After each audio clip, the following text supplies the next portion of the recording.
Yiddish language usage in public spaces usually comes in two familiar forms: orally as speech, song, as we've heard, or prayer, and in published written texts as print or manuscript on animal skins or paper in the form of documents, books, posters, and broadsides. But significant examples of Yiddish texts have also been imprinted on other materials, and this discussion will focus on insignia made of metal and of plastic, medals, badges, celluloid buttons, and the like, which are designed to be displayed publicly. Such unusual media are easily overlooked by literary scholars and art historians and are even denigrated as ephemeral tchotchkes, but were in fact actually published, that is, issued publicly, usually as multiples, then circulated, although in ways different from traditional print media. They consequently appeared in public spaces. So we'll consider the nature, the origins, the purposes, and the fate of such modest artifacts in the lives of their issuers, their recipients, and within society. The themes, Jewish organizations, and persons represented on these Yiddish language materials were meaningful in the lives of the persons who once possessed them and wore them, and to others within the society who saw them. Such artifacts functioned simultaneously as personal possessions, public signs, and as agents of cultural engagement. The variety and range of such ephemera reflects some of the diversity within Yiddish-speaking Jewish societies in Europe and America during the 20th century. In describing and illustrating these items, I hope to convey their significance and to suggest some ways in which they exercise their functions. The most common form of such insignia are the familiar and once ubiquitous small medals, buttons, and pins meant to signal personal adhesion, membership, allegiance, and commitment to political movements, schools, and other cultural entities. But other functions subtended by such ephemeral signs include rewards, souvenirs of presence at significant events and places, the memorialization of noteworthy individuals, and anniversaries of concern to the Yiddish-speaking community. Oil paintings of the 18th and early 19th century depict military decorations and other marks of achievement as large and shiny objects proudly worn on fancy uniforms. In the aftermath of the French Revolution, however, and with the expansion of bourgeois society and of industrialization, insignia of all sorts became both cheaper to manufacture and more widely distributed, no longer an exclusive privilege of the nobility and military ascendancy. Medals, that is, coin-shaped awards, as well as other wearable badges, consequently became widespread throughout all levels of society. Jews, however, were traditionally and understandably hesitant to attract public attention to their successes, so the issuance of specifically Jewish wearable insignia lagged behind the general trend, becoming a regular phenomenon only towards the very end of the 19th century. The earliest wearable medal I've identified with Yiddish on it was issued for the 1898 Second Zionist Congress. German and Hebrew were the official languages of the Congress, but this commemorative medal used Yiddish to memorialize the event, which is typical for small things that were distributed widely rather than official issues. In 1899, a very similar medal became available for purchase as a souvenir for pilgrims to the grave of Rab Yitzchak Elchanan Spector in Kovno. Although the text on both sides is in Hebrew, Yitzchak Elchanan Spector's name, which is normally in Hebrew spelled with a samach, has been Yiddishized. But remarkably, on the other side, there are two different spellings of the same name, which shows the variety of Yiddish in common use. Both of these items are traditional two-sided medals, which were struck, just like coins, by a pair of dies, and were equipped with loops to facilitate wearing, perhaps in this case on a watch chain, as reminders of personal participation and in one case of pilgrimage. Medals are not always wearable, however. Many are intended to be admired only privately from time to time in the hand or on the desk, and the ultimate usage is somewhat less public. Examples of this non-wearable type include a recent multilingual tourist souvenir issued by Chabad for Krakow's Isaac Shul, and an American medal honoring Yitzhak Bashevis Singer in 1894. Medals may also permit the possessor vicarious engagement with noteworthy past events, such as the 40th anniversary of the 1943 Warsaw Ghetto Uprising, or the 50th anniversary of the 1934 foundation of Bar-Ilan Jewish Autonomous Region, which was 1984. These two medals, which were issued in Poland and Russia, respectively, represent the commercialization of commemoration. They were both intended to be sold, not locally in places where few Yiddish-speaking Jews resided, still less to surviving event participants, but abroad, to historically conscious Jewish purchasers. A distinctly different category of metallic memorabilia may be hand-manufactured and engraved. Such one-of-a-kind items are particularly evocative because they record unique single life experiences linking a donor to recipients at a specific moment in time. This beautifully crafted silver medal was given to a young and talented Mr. Maltinsky, presumably a poet or writer, for his recitation in September 1911, and was therefore presented honorifically in a social setting. For us, it evokes a sophisticated Yiddish-speaking environment where cultivated Jews gathered for literary evenings, and the elegantly shaped silver plaque with its fine inscription further evidences the high level of artistic skill available in an unnamed Jewish community that was somewhere in the Russian Empire, as can be seen from the form of the date. This contrasts with the somewhat cruder, also handmade brooch, which honors Devorah Esther Bas Yisrael Kleiman and her engagement in 1916 Warsaw during World War I. The brooch, which is largely in Hebrew, has a proper date, Adar Aleph, and a typical synagogal crown and a Zionist Star of David. However, the very key word, verlobt, engaged, though spelled in Yiddish letters, is actually a German word, rather than the usual Yiddish word for betrothed, verknust. Warsaw was occupied by the Germans at this time, but a more likely reason for this use of a German word was the then current fashion of inserting German-inflected neologisms into Yiddish so as to seem more modern and refined. A third example of this type of jeweler-made personalized medal comes from Rovno in present-day Ukraine, which in 1936 was then part of Poland. Entirely in Yiddish, this decidedly secular Zeichen was an affectionate tribute to the artist A. Krasnov, who was a technician at the local Volkstheater in Yiddish. A final personalized example is a die-struck bronze medal from a socialist organization in Vilna, Hilf durch Arbeit, that was then secondarily engraved as a prize for Yankov Gellerman in 1920. The items thus far considered were all medallic, and though presented publicly, were intended mainly for later private contemplation.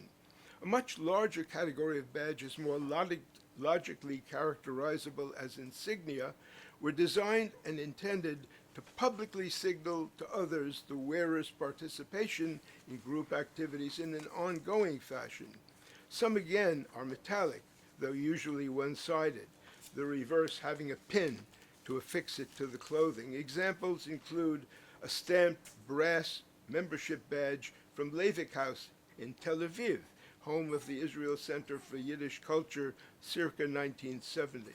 Another, of stamped and colored tin, was issued in the American occupation zone of post-war Germany for Yiddish-speaking attendees at the Third Congress of She'erit HaPleitah, the biblical term from the book of Ezra adapted to identify Holocaust survivors. The presence of 3 different languages on this badge, here Yiddish, Hebrew, and English, was not unusual during the post-war period, or for that matter, throughout the mass immigrations of the 20th century.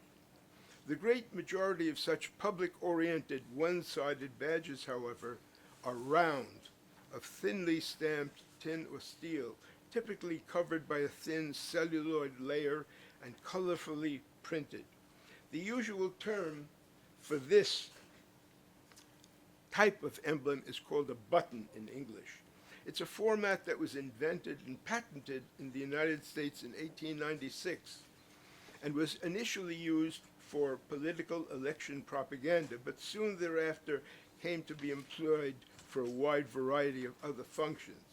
This early Yiddish example of the species is a button from 1905 celebrating the 250th anniversary of the first arrival of Jews in America in 1655. The event was organized by upper-class Jews eager to emphasize their American bona fides by issuing artistic 3-inch medals struck in gold, silver, and bronze with English and Hebrew texts. But this more popular and less expensive 1.5-inch button explained itself in Yiddish rather than in Hebrew. The cost of such buttons, and this is not a Jewish button, but it illustrates the cost structure in 1944, was 10 cents apiece if 1,000 were made. Rather inexpensive, a very popular modality. So-called celluloid buttons of this general type have now been in use for over 125 years. I should have waited for that. And their earliest function, which is still popular, as you see, is to support political campaigns.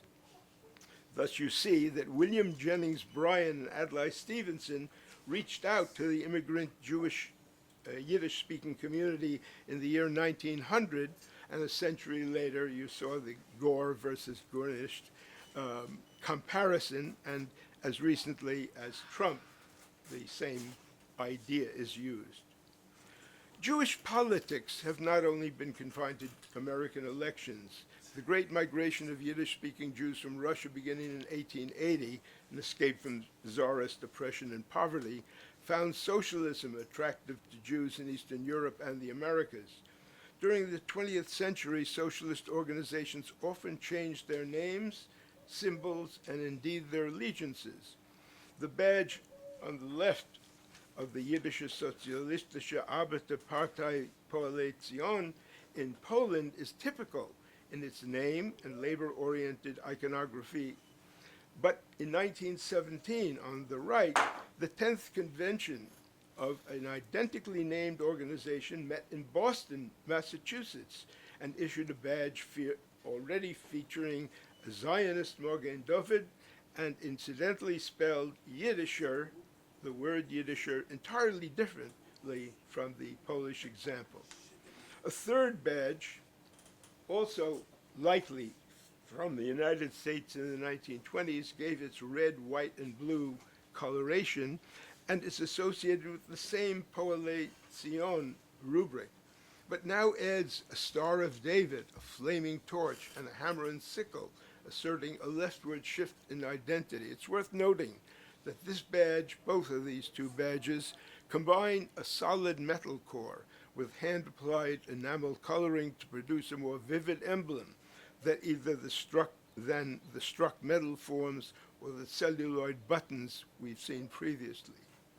The other enameled badge is of the Yiddische Nationale Arbeiterverband, founded in 1912, which was associated with Jewish Labor Bund in Poland and Litva, and blended the Zionist flag and socialist symbolism. Such labor movements were primarily political, of course, but did not consist of workers alone. Adherents of the Bund included a youth group and schools, such as that sponsored by the Allgemeine Arbeiterallianz in New York in 1938, and the Arbiter Ring, which brought their children out on May Day, also issued day-type badges. Yiddish-speaking branches of communism flourished from the 1920s onward in Russia, as well as in America. Gesert, the Gesellschaft für Erdenarbeiter in Russland, and its sister organization, OZET, Общество земли Еврейских Трудящихся, you Russians will correct me later, also known as the Gesellschaft für Einordnung of Erdarbeiter Jiden in FSSR, were both founded in 1925 to settle Jews in the Ukraine, primarily in Crimea. I've always loved the idea that peasant is a Christian. At about the same time, the organization called IKOR, the Iddische Kolonisatia Organisatia in Russland, the Jewish colonization organization in Russia, was founded in America, specifically to offer support for the resettlement project. All three of these organizations later shifted their geographical focus from the Ukraine to the autonomous Jewish region Bar-Ilan in the Far East, which was approved conceptually as part of IKOR in 1928, but where actual settlement began only in 1934. The rather elegant badge joyfully greets its 10th anniversary in 1938, and at the same time as the Stalinist purges were going on in the Soviet Union. The simpler pin notes the 50th anniversary of the newspaper Bar-Ilan Stern as late as 1984, by which time, as Vladimir mentioned earlier, the number of Jews were only about 4,000, a mere few percentages of the total local population. Before leaving the Russian sphere, I want to show this handmade aluminum badge of uncertain provenance, which I'm not even sure is a genuine thing. But genuine or not, it is of interest for using the Sovietized Yiddish orthography in naming its publication Der Emes, with the spelling that you see before you, very different from the spelling that would be in proper Yiddish. And the use of the word Yevsektia on it makes it very suspicious to me as being fake. Yeah, I think it's a fake, but I'm showing it because of the spelling that's being used. This is a Yiddish conference about Yiddish language, and that's the point. Okay. Meanwhile, in America, Yiddish communists were publishing many newspapers, prominent among them Freiheit, and especially De Morgen Freiheit, which was founded in 1922, but which amazingly survived until 1988. At a broader cultural level, social organizations and schools of all sorts promoted Yiddish in America and elsewhere, from children's clubs in America and the international gatherings of Boy Scouts, which put Zeitgerät right at the top, to cultural organizations in Rosario, Argentina, and a medal from present-day Moldova. Yiddish remained a lingua franca for thousands. Honorific silver graduation badges were issued by Jewish gymnasia in Tallinn, which is the one above and to the left, from Tallinn, Riga, which are the two in the middle, and Kovno, which is the one on the right. So these were silver things that were issued for graduates with honors. The silver medal, however, produced in Mexico for a 20th anniversary of the Yiddish school in Mexico City, is a much more substantial thing that wasn't for public display, but was publicly presented to donors. Far, far more common are the pins and celluloid buttons for such diverse school locations as New York, the Mittelschule of the Arbiter Ring, from Warsaw, the one in the center, from Buenos Aires, the Bialik School, and from Bethlehem, Pennsylvania, a Yiddish school in Bethlehem, Pennsylvania. Portraits of Yud Lamed Peretz were used to symbolize Jewish schools, which were named after him, especially those in America and Canada, and those associated with the Arbiter Ring. And just as Chaim Zhitlovsky, and notice that that's Chaim with a Chaf, not Chaim with a Chet, again a usage of this Sovietized language, played a similar role in Buenos Aires. Moshe Yosef Olgin, editor of the Morgen Freiheit, and literary figures such as Mendele, Mocher Sforim, Peretz, and Sholem Aleichem were memorialized at the time of their deaths. That is, in 1917. They all died about the same time. In the 1930s, a series of books were published in Vilna using medals, and you see the one on the top of Peretz Hirschbein and Joseph Opatashu and Yaakov Bartoshansky, among others. Of particular interest is the Medal of Mendel Baylis. This was issued at the time of his trial in 1913 in Kiev, specifically in order to raise funds for his defense and for his family's support after the trial. Other causes issued Yiddish ephemera to raise funds, which included Jewish refugee relief agencies during World War I, the two on the left, the Arbeiter Volkshilfe for the Arbeiterheimen in the Milchome-Länder, and one on the left, which I can't read. And then there are post hoc types of commemorations, such as the Warsaw Uprising badge, which is a post-war, and the Oinig Shabbos milk can theme. So these are post-war evocations of help. This thing is a silver plaque that was issued to somebody, Mr. Zhidlovsky, who was an instructor in Galvano technical course in Munich, and as a prize for his work, somebody had this carved and glued to the briefcase that they awarded to him. Another category of Yiddish badges in the early 20th century America relate to Landsmannschaften, the numerous self-help organizations founded by recent immigrants from Eastern Europe. Though sometimes they're quite elaborate, like the one on the left, honoring the present of the Soroka Relief Fund, or that of the Manolitzer Society, Zechoyer Abram, the great majority was simpler, often very small lapel pins.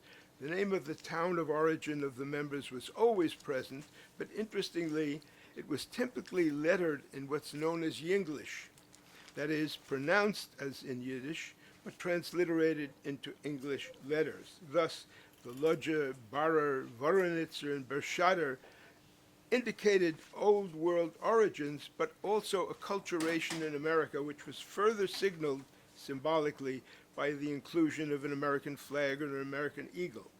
Another form of Yinglishism was the transcription of English using Yiddish word letters, as with Adler's Hebrew School. There's also the phenomenon of Yiddishized English letter forms, as in the 1940 button promoting a Protestant candidate for president, Wendell Willkie, which used the candidate's connection to the values of Mamalosh. I've presented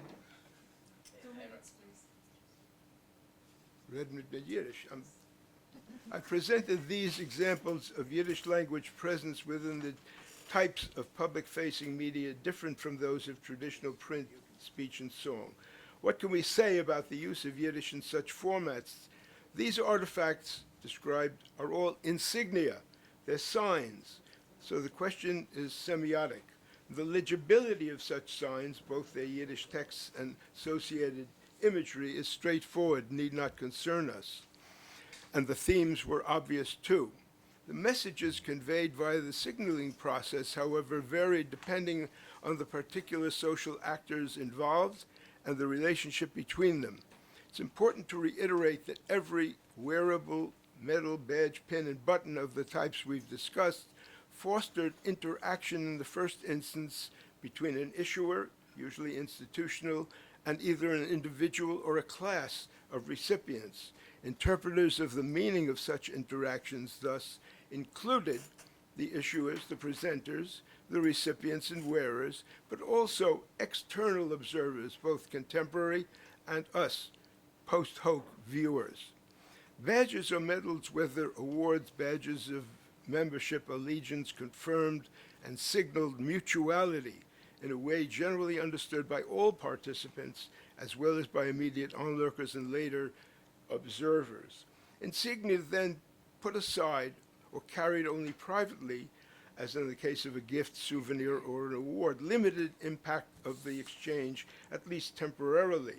But a wearable, distinctive, legible insignia continued to advertise to the larger public both the identity of the donative institution and the recipient's relationship to it.